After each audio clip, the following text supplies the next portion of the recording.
celebrate God's goodness towards other people. Yes, they showed you their new house, they showed you their wedding ring or their engagement ring, or they just gave birth, or they want that scholarship, or they want that eight-figure grant. Genuinely celebrate them. The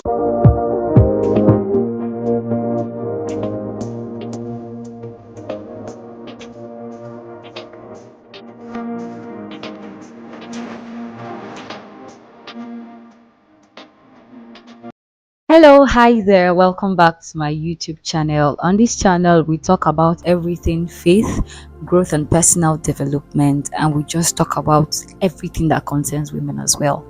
From the title of this video, you already know what we are talking about. My name is Meg, and you can see me as your big sister and friend, and it has to do with growth and personal development. So let's just dive right into it. I'm going to be very vulnerable in this video because this what I'm talking about is so dear to my heart, and it has happened to me, and I have learned from it.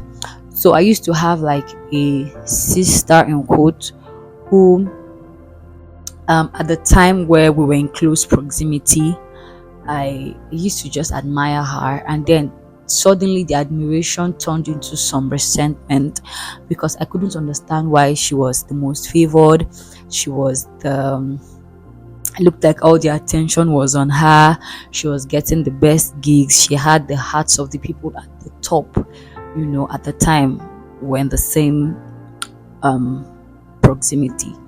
So, and then it also now started looking as though things were working smoothly for her. I mean, she had just joined um my area at the time. So I started having this resentment towards her. And when I went back to talk to God about it, I'm like, I don't like the way I'm feeling towards this person. And I'm like, God, you know what? Expose the intents and the motives of my heart. Why am I feeling resentment towards this person? She did not do anything to me. I mean, we're good as far as I can remember. And then God began to highlight that I was dealing with envy and I was dealing with, jealousy. And the beautiful thing about that conversation is that I did not in any way mask what I was feeling in that moment.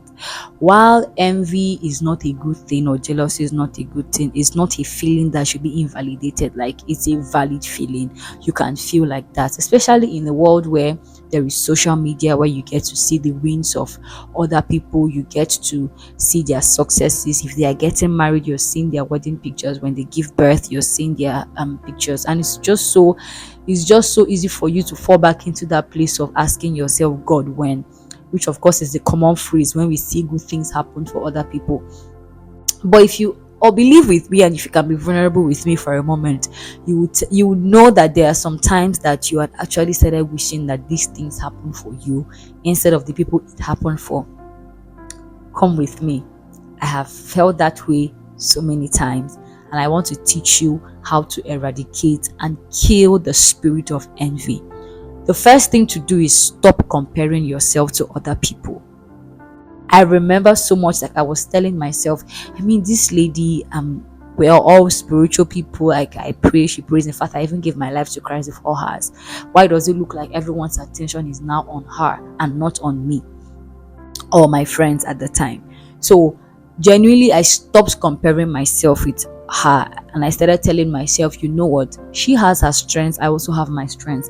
Why don't I focus on my strengths and see what I can make do with my strengths? Focus on my business, focus on what God has called me to do. So the very first step to eradicating envy would be to stop comparing yourself with other people. You are not the same as them. That's why you don't have the same complexion, you don't have their height, you're not from the same locality as they are. That's true. Stop comparing yourself to other people. Stop trying to put a comparison, and don't even let people compare you to other people. Once they start that comparison, be quick enough to hush them. All right. The second step of eradicating and killing the spirit of envy is to genuinely celebrate God's goodness towards other people. Yes, they showed you their new house, they showed you their wedding ring or their engagement ring, or they just gave birth, or they want that scholarship, or they want that eight-figure grant. Genuinely celebrate them. The fact that you can see their testimony or they told you about their testimony is proof that God is in the neighborhood. Don't be a witch. It's witchcraft for you to see other people's wins and try to talk down on it or try to um just make a mess or belittle their testimony. Genuinely be happy for them. If you can pay them a compliment, pay them a compliment. If you can pay them a visit, get something for them to celebrate alongside with them. Or if someone just got a new car, you can volunteer to buy at least 2 or 3 liters of fuel. I'm just saying, right? So genuinely celebrate people, their wins, genuinely be intentional, even if you don't feel like push yourself to celebrate God's goodness towards others. The number three way that I actually put in place to eradicate envy was that I was grateful for where God had brought me, what I have, and who I am. Sometimes we tend to overlook God's goodness and mercy over our lives and where He has brought us from, and we try to look at other people's greener pastures when yours is right in front of you. It's only an ungrateful person that would not realize how far he or she has come, right?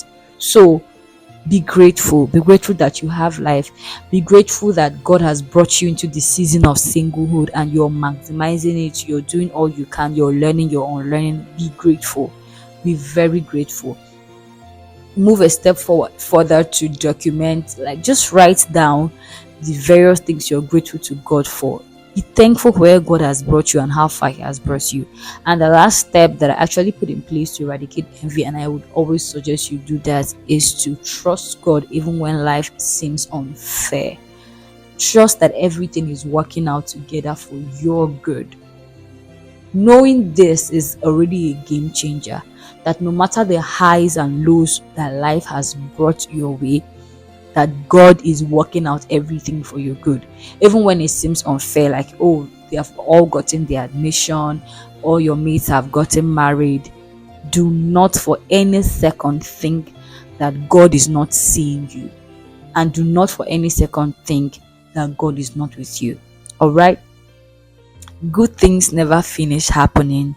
And trust me, with your alignment to God's word, confession of God's promises over your life, you will definitely carry your testimony. Now, if you have someone that you are envious towards, please go ahead and pay them a compliment. Go ahead and express and genuinely celebrate them. If this video blessed you, do well to please subscribe and turn on the notification button so that you can continue to receive updates when I put another video. Thank you for watching, and I hope this blessed you. Bye.